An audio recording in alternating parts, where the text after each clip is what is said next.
Mi nombre es Carlos Santa Cruz, soy médico internista intensivista del Departamento de Medicina Crítica y Cuidado Intensivo de la Fundación Santa Fe. Quisiera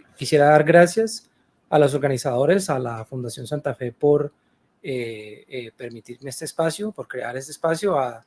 el Departamento de Medicina Crítica, a la doctora Jenny por permitirme hablarles sobre lo que hacemos todos los días con el increíble grupo de la Unidad de Neurocrítico, al Departamento de Educación y Gestión del Conocimiento por las instalaciones magníficas. Quisiéramos también agradecer a la instrumentadora y a Medtronic por el apoyo incondicional para patrocinar estos eventos educativos. Entonces, más o menos esto es lo que vamos a discutir en el transcurso de una hora. Tiene que ver sobre qué pasa en el cerebro y en el sistema nervioso central después de una lesión cerebral. Y esta es importante tener la definición de lo que es una lesión cerebral, y es cualquier noxa hacia el tejido cerebral que puede ser traumática o no traumática, y que va a generar una disfunción orgánica, pues en este caso del cerebro. Esa disfunción orgánica está, digamos que, orquestada por vías fisiopatológicas que vamos a revisar en detalle, y las consecuencias de la activación o de la no activación de estas vías fisiopatológicas, pues es lo que vamos a tratar de identificar a través del monitoreo neurológico multimodal que hacemos todos los días en la unidad de cuidado intensivo. Estas son las técnicas que vamos a revisar. Están incluidos la presión intisular de oxígeno, el Doppler transcraniano, la medición no invasiva de la presión intracraneana a través de la vaina del nervio óptico, el metabolismo del oxígeno cerebral a través de un catéter yugular ascendente, la videotelemetría continua de los pacientes conectados en la unidad, la monitoreo hemodinámico a través de invasivo y no invasivo con ecocardiografía y ultrasonido de cuidado crítico, y a través de catéteres de termodilución, que es lo que normalmente utilizamos todos los días en la unidad. Vamos a terminar hablando un poco del futuro, de lo que se viene, de lo que se viene, no, lo que ya está en centros muy especializados de cuidado de pacientes neurocríticos, y pues terminamos con unas conclusiones. Entonces, este tema o esta parte de la charla es verdaderamente importante porque lo que vamos a tratar de dilucidar es por qué el cerebro sufre después de una lesión cerebral aguda, cuáles son esas bases fisiopatológicas de la lesión cerebral y de la disfunción orgánica cerebral que empiezan después de una lesión y que nosotros vemos representada como un aumento en la presión intracraneana. Y si ustedes ven, lo que hacemos normalmente en la unidad de cuidado neurocrítico es el manejo de esta presión intracraneana a través de la osmoterapia o a través de las intervenciones quirúrgicas como la cranectomía decompresiva o incluso lobectomías, para poder disminuir la presión intracraneana. La verdad es que cuando uno revisa los estudios, los pronósticos de estos pacientes no son tan buenos, y lo que hemos logrado hasta el momento es hacer que el paciente sobreviva, pero a largo plazo, pues digamos que va a tener un muy pobre pronóstico desde el punto de vista funcional, y el paciente va a terminar, digamos que, condenado a una vida difícil postrado en una cama. Eso es lo que muestra la mayoría de los estudios. Por lo tanto, el manejo de la hipertensión intracraneana no debería de ser el solo, digamos, enfoque que hemos tenido hasta ahora. Y como podemos ver en la diapositiva de aquí para arriba, existen múltiples vías que están activadas, que incluyen la disrupción de la barrera hematoencefálica, la disregulación vascular, el exceso de neurotransmisores excitatorios que van a llevar a neurotoxicidad, necrosis y apoptosis, y vías proteicas activadas que van a terminar en el aumento de la presión intracraneana. De nuevo, si vemos lo que está disponible para tratar estos pacientes, pues digamos que se resume en aumento de la presión intracraneana, y de ahí para arriba todo eso, pues digamos que está todavía en estudios. Entonces, para poder dilucidar un poco más estas vías fisiopatológicas, hicimos un estudio observacional que incluyó 50 pacientes con lesión cerebral aguda y 13 controles que no tenían lesión cerebral aguda y fueron llevados a un clipaje electivo de un aneurisma no roto y por lo tanto neurológicamente intactos para estudiar la expresión proteica dentro del líquido cefalorraquídeo y ver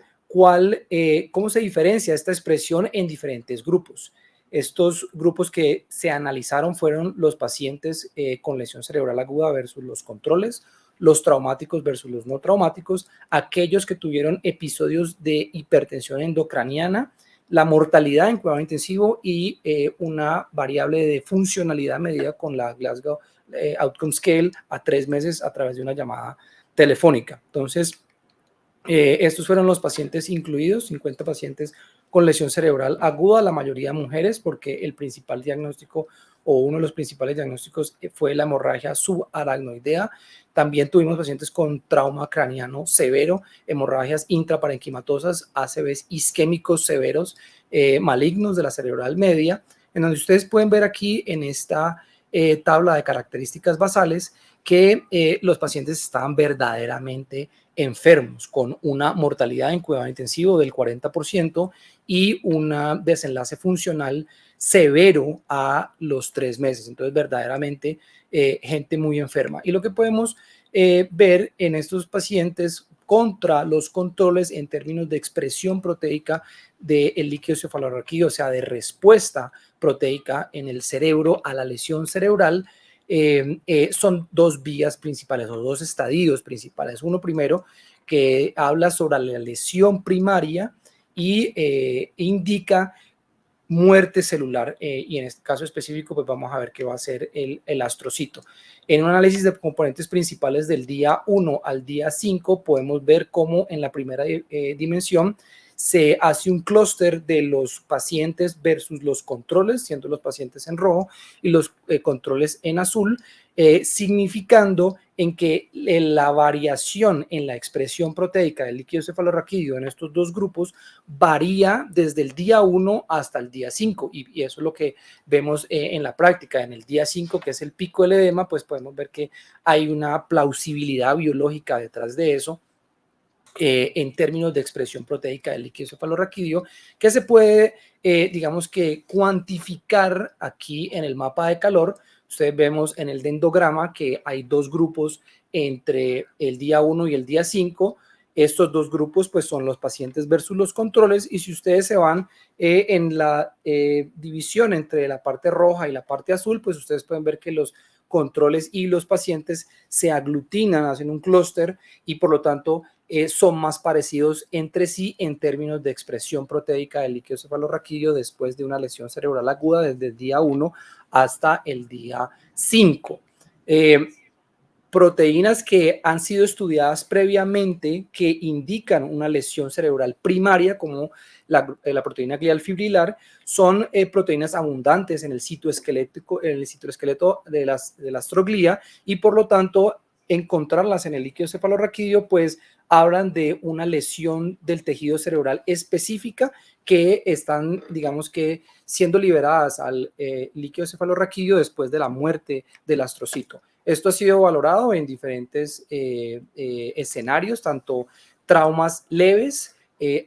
como, digamos, representante de lesiones intracraneanas. Aquí podemos ver en la comparación contra la proteína S100 beta, que si usted es un paciente con una lesión cerebral traumática leve, tiene una proteína glial fibrilar elevada, pues esta está más asociada con una lesión intracraniana y por lo tanto no debería de dársele salida a ese paciente y deberían de continuársele los estudios. Lo mismo para pacientes con accidentes cerebrovasculares isquémicos, en donde aquellos que tienen unas escalas de NHS más elevadas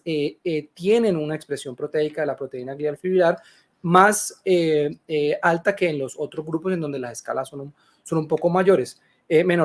También en términos de sobrevida y de desenlaces no favorables, la proteína glial fibrilar a medida que van pasando los días pues está asociado a un peor pronóstico y a una mayor mortalidad de estos pacientes. ¿Qué fue lo que encontramos nosotros? Encontramos en este análisis ontológico de las vías que están activadas después de una lesión cerebral aguda, como varias de ellas, tanto en los procesos biológicos, moleculares o el componente celular, indican que hay una lesión,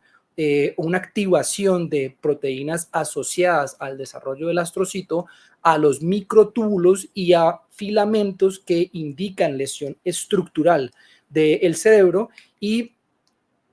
lo vemos aquí en este box plot del día 1 al 5, en la izquierda los pacientes versus los controles y en la derecha aquellos pacientes con hipertensión endocraniana por encima de 30 que se murieron versus los que no. Vemos cómo hay un aumento en la expresión del log two-fold change en más 2.4, estadísticamente significativo con respecto al comparador,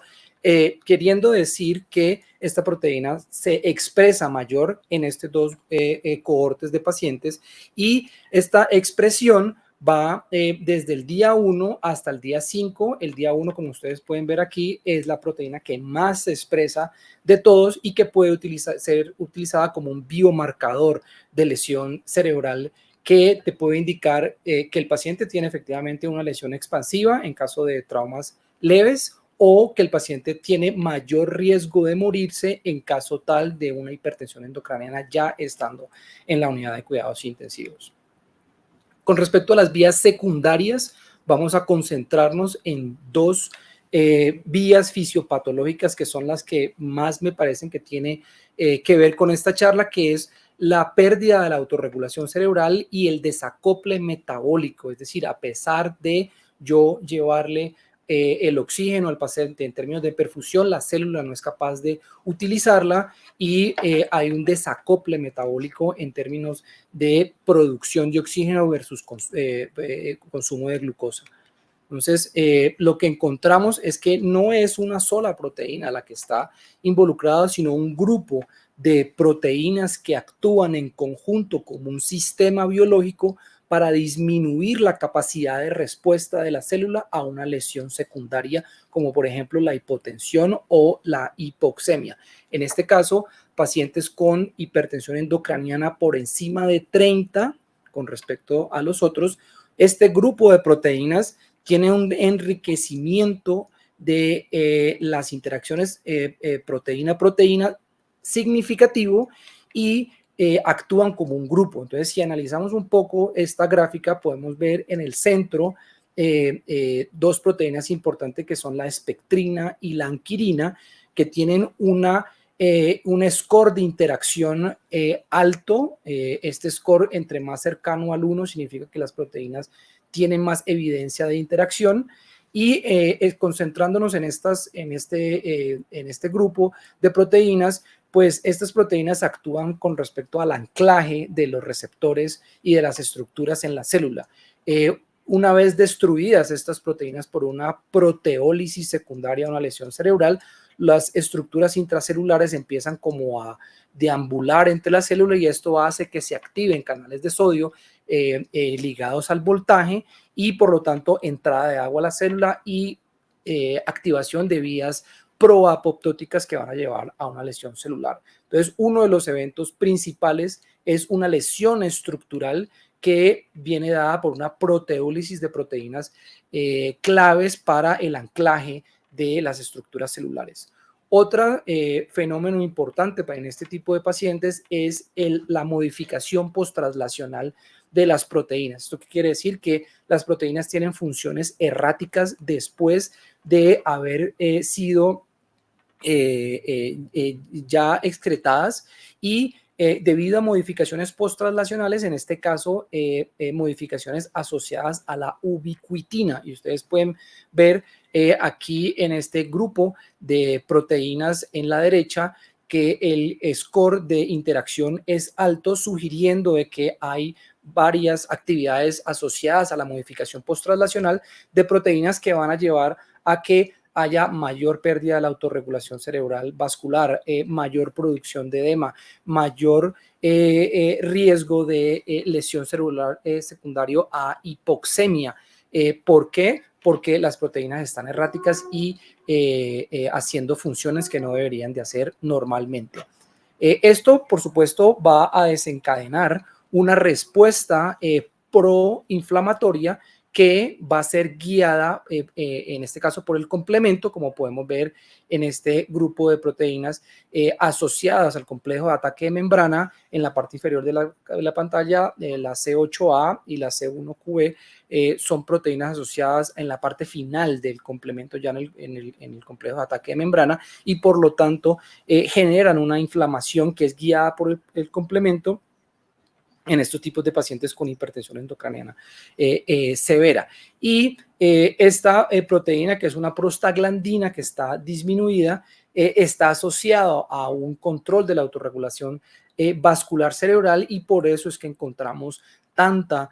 pérdida de la autorregulación cerebral por medio del Doppler transcraniano, como vamos a ver ahorita más adelante. Si esto continúa, esta noxa de hipertensión endocraniana, porque no recibió la osmoterapia adecuada, porque no cuadró bien el ventilador, porque no se hizo una craneectomía decompresiva en el momento que era requerido, pues la célula empieza a expresar una serie de proteínas que están asociadas con la muerte celular y la muerte, la activación de la apoptosis y de vías de muerte celular programadas y necróticas. Entonces, vemos cómo en la parte superior de la gráfica hay una interacción entre proteínas que tienen que ver con la producción de neurotransmisores excitatorios como la glutamina. Vemos en el centro del proteoma proteínas que tienen que ver con el estrés oxidativo y con reactantes de fase aguda, por lo tanto de peroxidación lipídica y estrés oxidativo, que van a llevar a una muerte del astrocito y una activación de vías de la apoptosis, para de nuevo hacer que haya mayor disfunción orgánica y lesión cerebral secundaria. Y si ustedes ponen a ver, pues la osmoterapia o la cranectomía decompresiva e incluso la lobectomía, pues no tienen nada que ver con la expresión de estas proteínas en términos de tratamiento. Cada persona va a reaccionar de manera diferente debido a la carga genética que tenga y a la capacidad de producir células que vayan a combatir estas noxas, pues cada uno va a tener un pronóstico diferente. Por lo tanto, una de las estrategias que estamos tratando de seguir en la unidad de cuidados intensivos es de individualizar a cada paciente y tratarle lo que el paciente necesita a medida que usted lo vaya identificando a través de la neuromonitoría. Entonces, cuando vemos las respuestas genéticas que están involucrados en este tipo de proteínas o en estos proteomas de estos pacientes, pues vemos que la respuesta a la hipoxia es estadísticamente significativa, y por lo tanto hay activación de genes a la hipoxia que están tratando de defender al cerebro en contra de una lesión cerebral aguda. Esta tipos de hipoxia, pues como hemos revisado en este artículo, digamos que clásico de los tipos de hipoxia, pues vamos a tener diferentes clases de hipoxia. Aquí hago el paréntesis para honrar la memoria del profesor Carreño,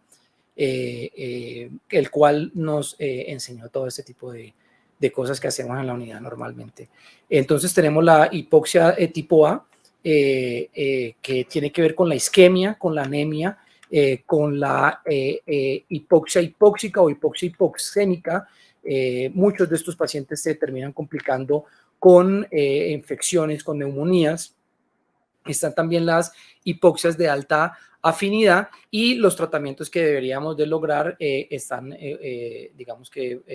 enumerados en la parte derecha de la pantalla. También tenemos la hipoxia tipo B, que puede ser por shunt, por disperfusión, o la histotóxica en caso de las intoxicaciones, o la tipo C, que puede ser la hipermetabólica o el desacople. La sepsis puede ser cualquiera de ellas, pero digamos que aquí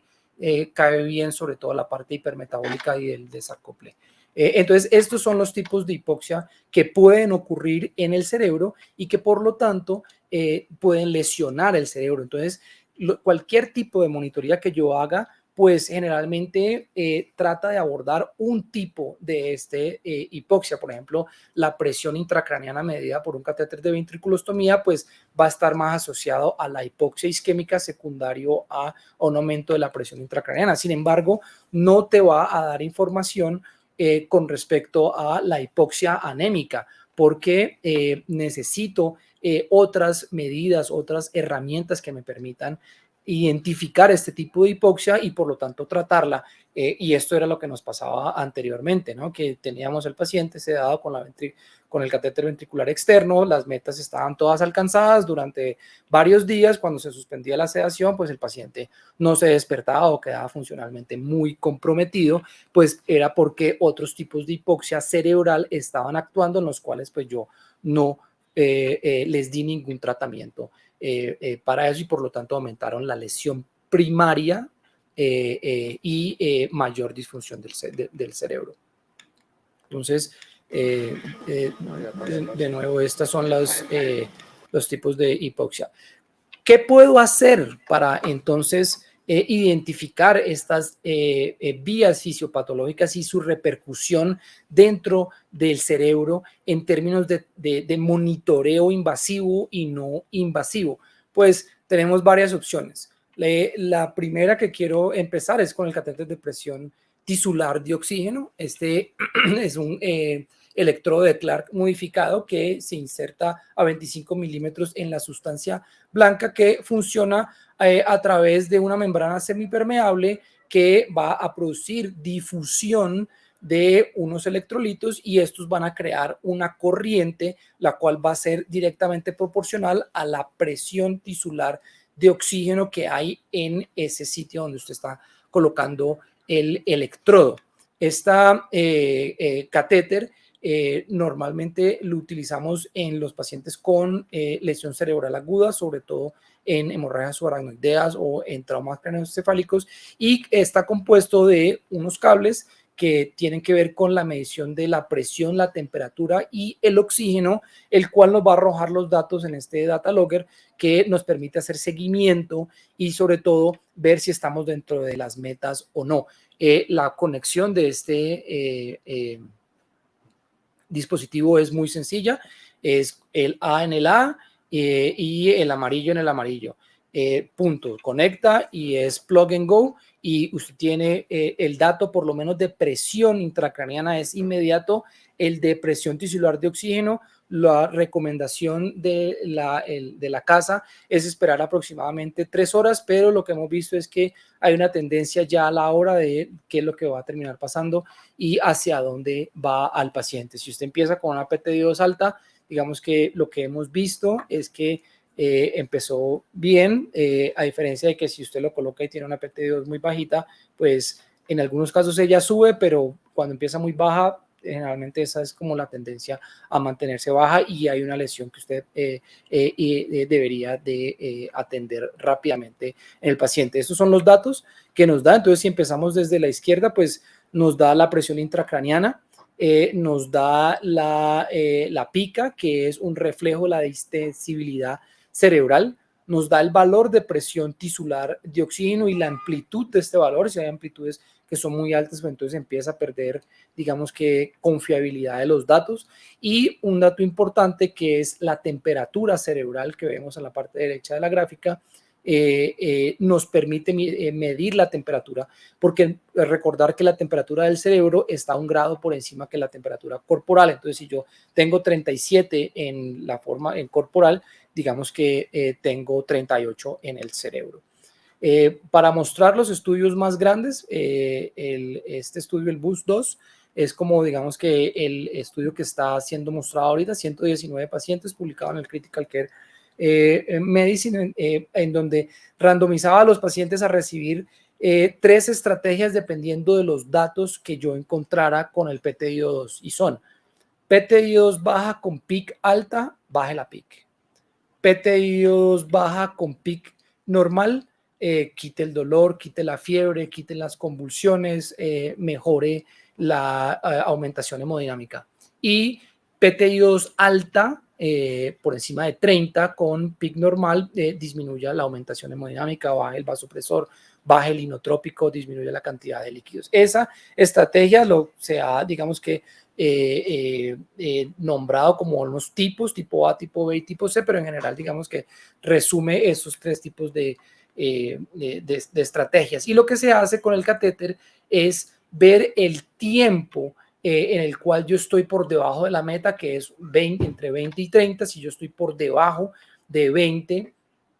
milímetros de mercurio, pues tengo un tiempo, digamos que un burden de tiempo en hipoxia que va sumando en el tiempo. Y cuando yo veo, comparo ese pacientes o ese tiempo en hipoxia en total durante el tiempo de la hospitalización entre los pacientes que fueron monitorizados con PTiO2 más presión intracraneana versus presión intracraneana sola, perdón, pues vemos que aquellos pacientes que tuvieron la medición de solamente la presión intracraneana estuvieron mayor tiempo con valores por debajo de 20 y por lo tanto en hipoxia tisular de oxígeno cerebral y por lo tanto mayor riesgo de lesión cerebral secundaria. Aquí están los valores. Ustedes pueden ver que aquellos pacientes que tuvieron una PTiO2 más la presión intracraneana, estadísticamente estuvieron significativo menor tiempo por debajo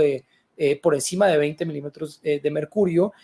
no descendieron tanto tiempo y el área acumulativa de todos estos valores durante el tiempo de la monitoría pues era mucho menor que aquellos pacientes en donde solamente se monitorizaba con la presión intracraneana. Y esto pues estuvo asociado a un mejor desenlace funcional a los 6 meses. Ustedes pueden ver en negro los pacientes que murieron, menor en el grupo de pacientes con PTiO2 y en verde los pacientes que tuvieron un desenlace, una buena recuperación, fueron mayores en los pacientes con PTiO2 con respecto a aquellos que tuvieron solamente presión intracraneana. Tenía que traer este estudio también reciente de el grupo de Ferguson sobre el uso de PTiO2 en pacientes posparo cardíaco intrahospitalario, en donde se le hace un manejo por metas de protección cerebral que incluía el catéter de presión tisular de oxígeno más la medición del metabolismo cerebral de oxígeno con un yugular ascendente y Doppler transcraniano y monitoría por videotelemetría, en donde alcanzando unas metas con respecto a los pacientes en los que se le hizo un manejo usual, pues podemos ver que el performance del CPC de estos pacientes posparo de salida del hospital era mucho mejor en los pacientes en los cuales se les hizo una monitoría neurológica multimodal que aquellos pacientes que eran, digamos, que manejados de manera usual. Esto, pues, digamos que es una nueva forma de abordar a los pacientes posparo y deberíamos de preocuparnos por el desenlace funcional y reanimar el cerebro después del paro y no someter a este cerebro a un aumento del consumo metabólico cerebral de oxígeno sin perseguir estas metas, como por ejemplo no sedación en el que lo requiera o no aumentación hemodinámica en el que lo requiera, pues obviamente estos pacientes van a tener un desenlace más pobre. ¿Cuáles son nuestras estadísticas con respecto al uso de catéter de presión tisular de oxígeno aquí en la Fundación Santa Fe? Esta es una estadística de el último año. Hay unos catéteres que no están incluidos aquí, pero digamos que en general hemos utilizado 26 catéteres en una edad promedio de 51 años con 14.2 días de estancia de pacientes que llegan con una lesión cerebral severa y que estuvieron aproximadamente 6.2 días con el catéter implantado. Digamos que la media en la mayoría de los estudios es de 5 y 7 días. Nosotros estamos durante esa media y lo que quiero llamar la atención aquí en esta diapositiva de la derecha es las metas de reanimación cerebral alcanzadas en todas las variables que nos provee el catéter. En términos de PTiO2, el promedio fue 21.5, eso es una mediana. la presión intracraneana es un 12.5 milímetros de mercurio y una temperatura cerebral menor a 38 grados, sugestiva de que en pacientes que hemos colocado este tipo de dispositivos, pues hemos logrado alcanzar la meta en la mayoría de estos pacientes con una muy baja tasa de complicaciones, que generalmente es un hematoma del trayecto que no ha dejado ninguna repercusión en los pacientes ni hemos tenido ninguna complicación mayor después de colocado el catéter. Otra medida es el Doppler transcraniano. El Doppler transcraniano lo utilizamos también de manera rutinaria en la unidad de cuidados intensivos neurológicos de aquí de la Fundación Santa Fe, y en este artículo publicado por mi buen amigo Fabio Taccone habla sobre cómo yo puedo dirigir el uso del Doppler transcraniano en los pacientes con lesiones cerebrales agudas. Entonces, él habla sobre 4 campos específicos que tienen que ver con el diagnóstico de vasoespasmo, y estas son las metas que hay que perseguir o lo que hay que buscar para poder hacer esos diagnósticos: la hipertensión endocraniana, la autorregulación cerebral y la valoración de los pacientes post-parada cardíaca. Entonces vamos a ver con casos clínicos reales de la unidad cómo utilizamos el Doppler transcraniano para poder, digamos que, monitorizar a estos pacientes. Este caso clínico número 1 de una mujer de 41 años, es una hemorragia subaracnoidea Fisher 3, Unihead 2, de un aneurisma de la comunicante de la cerebral media en la porción M1, que ustedes pueden ver aquí tanto en la reconstrucción como en el TAC, que fue llevada de manera urgente a clipaje del aneurisma y que rápidamente desarrolla un vasoespasmo severo, en el cual es detectado por un Doppler transcraniano, en donde aquí ustedes pueden ver una velocidad picosistólica por encima de 200 y un índice de Lindergaard de 4.6. A la panangiografía, pues podemos ver el vasoespasmo en M1 proximal, justo ahí donde habíamos hecho el Doppler transcraniano, las personas que trabajamos ahí en la unidad. Esta paciente fue llevada a angioplastia y a infusión intraarterial de nimodipino durante unos días, con una recuperación ahí en el mismo sitio donde habíamos hecho las mediciones iniciales. Ustedes pueden ver la disminución dramática de la presión picosistólica, de la velocidad picosistólica en el Doppler transcraniano, sugestiva de que la infusión intraarterial y el tratamiento oral de nimodipino que utilizamos con esta paciente influyó directamente sobre el vasoespasmo de ella y tuvo un desenlace favorable de esta paciente. Con respecto al uso del Doppler transcraniano en la presión intracraniana, traemos pues el caso clínico número 2, una mujer joven de 40 años que se le consultó por una operación programada de una resección de una malformación arteriovenosa parietal del lado izquierdo, que fue operada de manera exitosa. Sin embargo, presenta un deterioro neurológico en el posoperatorio inmediato, y a la valoración por Doppler transcraniano de las personas que trabajan en la unidad nos dimos cuenta de que habían signos ultrasonográficos tanto de una colección como de una disminución del flujo sanguíneo cerebral por un flujo medio muy bajo, menor a 30, y unos índices de resistencia muy elevados, 1,97, normalmente utilizamos 1,2, en este caso a nivel de la cerebral media en la porción M2. Esta paciente se llevó a tomografía y están las evoluciones tomográficas desde la estancia en la unidad, y ustedes pueden ver que la tomografía se correlaciona con los hallazgos ultrasonográficos, en donde sí había un hematoma intraparenquimatoso detectado por ultrasonido y había un aumento en la presión intracraniana con una desviación subfalcina que logramos documentar. Esta paciente fue llevada a craneectomía decompresiva e implante de catéter de presión tisular de oxígeno. Además de eso, complementamos la monitoría con yugular ascendente, Doppler transcraniano, videotelemetría continua, PTIO2, y podemos ver el resultado muy favorable de la paciente después, con una recuperación completa de la línea media y una recuperación funcional de la paciente espectacular verdaderamente. Y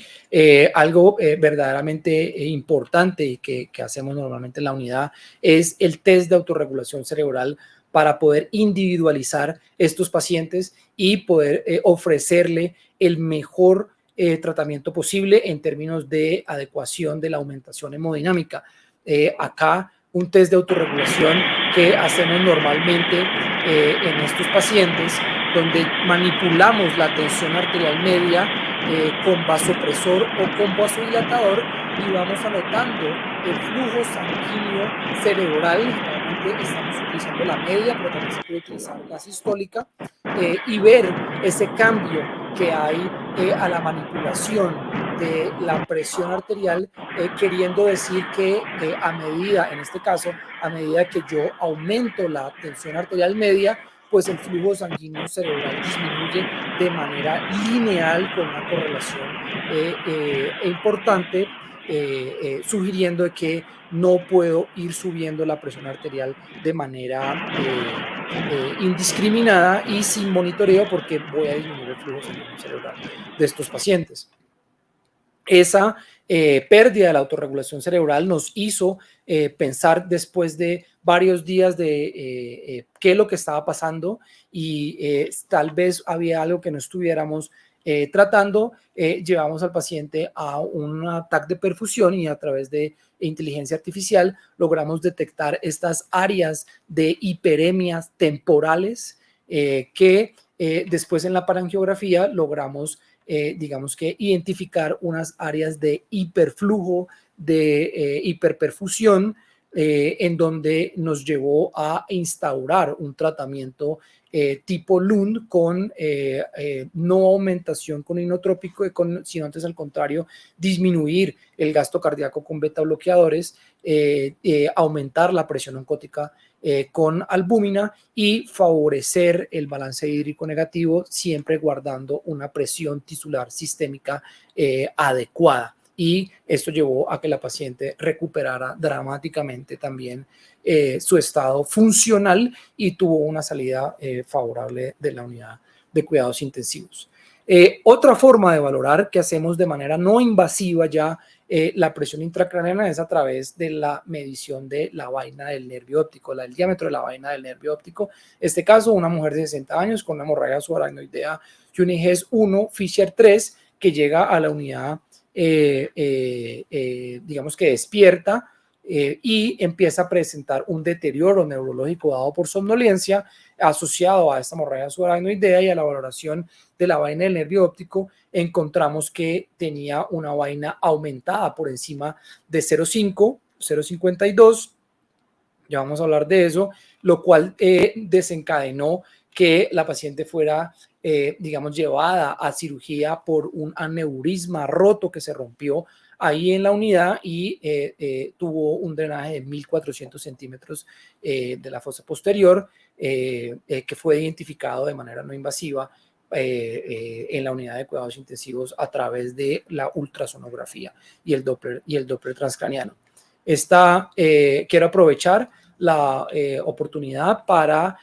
felicitar a las personas que están trabajando en estos métodos de monitoría no invasiva, la doctora Eliana Rodríguez y el liderazgo del doctor Carrizosa, pues han llevado a que se logre establecer valores de corte de nuestra población, diferente de lo que viene de los estudios, pues porque morfológicamente somos diferentes en estas latitudes del mundo, y tal vez no nos podríamos comparar con respecto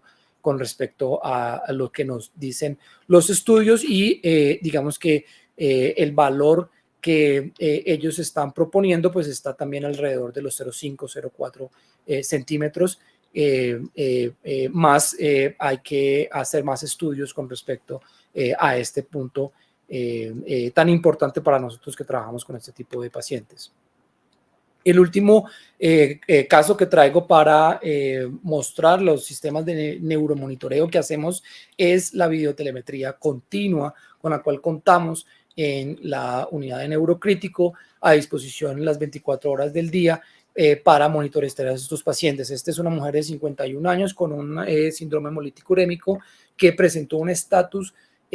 súper refractario, estatus convulsivo súper refractario. Esta imagen que ustedes están viendo aquí fue bajo efectos de dosis tope de propofol, de midazolam, de fentanil, de ketamina, en el cual no lográbamos, a pesar del aumento progresivo de los medicamentos orales, controlar la convulsión, y tuvimos que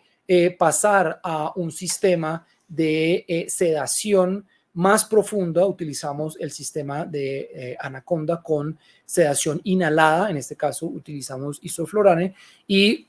ustedes pueden ver aquí el cambio del momento en donde la paciente estaba en un estatus a evolución hacia control de la crisis, y de manera programada llevada a un estado de burst supresión de aproximadamente 1.2, 1.3 que tuvimos con ella, logrando después de eso suspender la sedación endovenosa, quedándonos solamente con la sedación inhalada. Después de eso, disminución progresiva del inhalado, con, por supuesto, aumento de la dosis de los orales y recuperación del ritmo. Digamos que aunque ella presentaba algunas crisis, pues ya no estaba en un estatus, refractario, y la paciente sale también de la unidad de cuidados intensivos de manera satisfactoria, con una recuperación casi completa del estado de conciencia. Importante, estos pacientes, hay una repercusión hemodinámica de la respuesta cardíaca a la descarga catecolaminérgica secundaria a la lesión cerebral aguda, induce una cardiopatía por estrés. En este caso es una paciente no del estatus refractario, sino de la hemorragia subaracnoidea, en el cual ustedes pueden ver que el gasto cardíaco está severamente disminuido en 3.4, que lleva a una disminución del flujo sanguíneo cerebral a nivel de la cerebral media en la porción M2, sugiriendo que hay una cardiopatía por estrés, el cual ha sido llamada un Takotsubo. Sin embargo, no me gusta mucho ese término, porque el Takotsubo fue descrito más en pacientes con síndrome coronario, y pues estos son pacientes diferentes, digamos, pero sin embargo las características ecocardiográficas de cuidado intensivo, de una hiperquinesia basal asociado a una hipoquinesia apical, se mantiene, y esto es más por disposición de la inervación del corazón y hacia dónde llegan el sistema simpático cardíaco, y produciendo este fenómeno de hiperquinesia basal y hipoquinesia apical. Esto ha sido descrito, por supuesto, ya en la literatura, en donde este compromiso de la cardiopatía, digamos que llamada Takotsubo,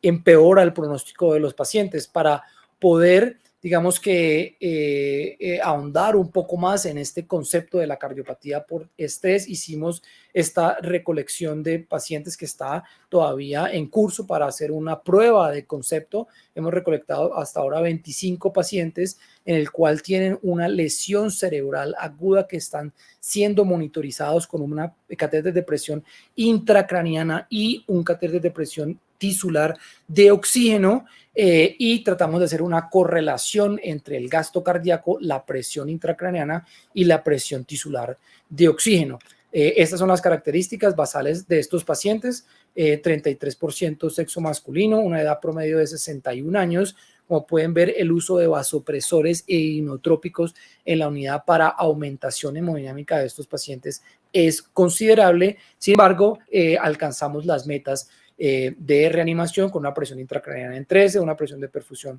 cerebral en 86, un gasto cardíaco conservado y una agua extravascular pulmonar elevada ya desde el día 1, que es un dato importante. ¿Y qué encontramos? Encontramos que en aquellos pacientes que tenían una presión intracraniana elevada, la presión tisular de oxígeno generalmente estaba baja, lo cual, digamos que es lo que estábamos esperando. Con respecto al gasto cardíaco, que es donde se vuelve interesante, en aquellos pacientes que tenían una presión intracraneana más, digamos que más elevada, el gasto cardíaco era más bajo, sugestivo que la descarga catecolamínerica estaba produciendo una disfunción miocárdica y un gasto cardíaco, que es lo que verdaderamente me importa después de la lesión cerebral aguda. Esto estuvo asociado a una disminución en la presión de perfusión cerebral, a una disminución en el aporte de oxígeno y a una disminución en el PTIO2, con impacto en el metabolismo cerebral de oxígeno, que era el último sistema que quería mostrarles, que hacemos a través de el implante de un catéter yugular ascendente y correlacionamos en este caso el índice de lactato glucosa con el gasto cardíaco y podemos ver que hay una correlación moderada, significativa entre el gasto cardíaco y la incidencia de hipoxia cerebral a través de un catéter yugular ascendente. Entre más alto el gasto cardíaco, más posibilidades hay de que el metabolismo cerebral esté aeróbico, y lo mismo al revés, entre más bajo, pues más posibilidades de que el metabolismo sea anaeróbico, lo cual de nuevo también tiene plausibilidad biológica. Y esto, pues digamos que nos lleva a generar hipótesis en donde tal vez la PTIO2 sea un marcador de sobrevida de estos pacientes en la unidad de cuidado intensivo y debamos de mantener unos valores, digamos, entre 20 y 30 para poder disminuir la mortalidad de estos pacientes en la unidad de cuidados intensivos. ¿Cuál es el futuro de lo que nos espera para monitorizar estos pacientes? Pues existen otras técnicas que no hablé aquí, pero digamos que este es el que quise mostrar, que habla sobre las despolarizaciones progresivas, en donde una lesión cerebral produce una despolarización de la neurona, en este caso las de una rata, que ustedes pueden ver en la parte izquierda de la pantalla como hay un cambio en términos de despolarización de la membrana que se correlaciona con el inicio de la despolarización en esa neurona aislada. ¿Eso qué quiere decir? Que hay activación de unos canales de sodio que llevan a la despolarización y al cambio en el potencial de membrana, en este caso de menos 64 a más o menos 0 milivoltios, y por lo tanto despolarizando a esta neurona. En el caso de una lesión cerebral, en este caso por una parada cardíaca, ustedes pueden ver en la gráfica de la izquierda que se está monitorizando la presión arterial, la presión intracraniana, la presión de perfusión cerebral y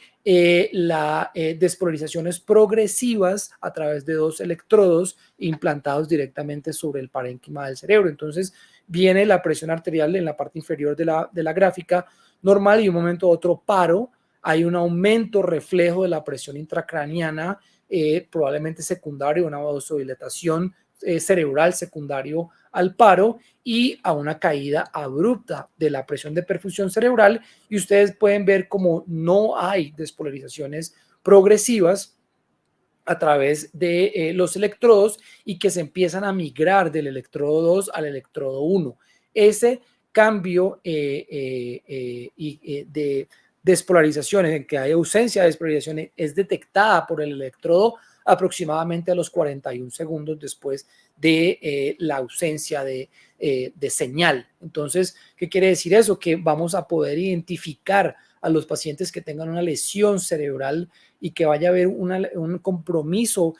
temprano desde 41 segundos después de que inicie la lesión, a través de estos dispositivos que, como ustedes pueden ver aquí, debe ser implantado en salas de cirugía. Esto es un strip de 6 electrodos que se coloca directamente sobre el parénquima y que va a medir en términos de intensidad, amplitud y latencia las descargas, en este caso de potenciales de acción en el área en donde yo la voy a estar monitorizando. Esto puede ser el área de la lesión cerebral traumática o puede ser el área de confluencia de una hemorragia subaracnoidea y nos va a permitir en un futuro, ojalá no muy lejano, identificar los pacientes que van a tener un peor pronóstico de manera mucho más temprana que todas las técnicas que utilizamos actualmente. Como conclusiones, entonces podemos decir que la monitoría neurológica hecha de manera adecuada e interpretada, sobre todo de manera adecuada, esperamos que esté asociada a un mejor pronóstico y yo creo que las personas que vemos los pacientes de la unidad de neurocrítico, vemos estos resultados en donde pacientes que llegan severamente lesionados tienen una mejor posibilidad de salir adelante si uno va navegando de manera, digamos que objetiva que a ciegas. Esto requiere, por supuesto, de unidades especializadas con personal capacitado y aquí una paréntesis para hablar sobre el personal que trabaja en la unidad, no solamente el personal médico, el grupo de residentes, el personal de enfermería, terapia respiratoria, terapia física, rehabilitación, bueno, un equipo verdaderamente multidisciplinario que tiene una capacidad de intervención importante y eso se ha visto en los resultados que estamos tratando de investigar y de publicar para poder hacer conocer lo que vivimos todos los días aquí en la unidad. Y con esto les agradezco.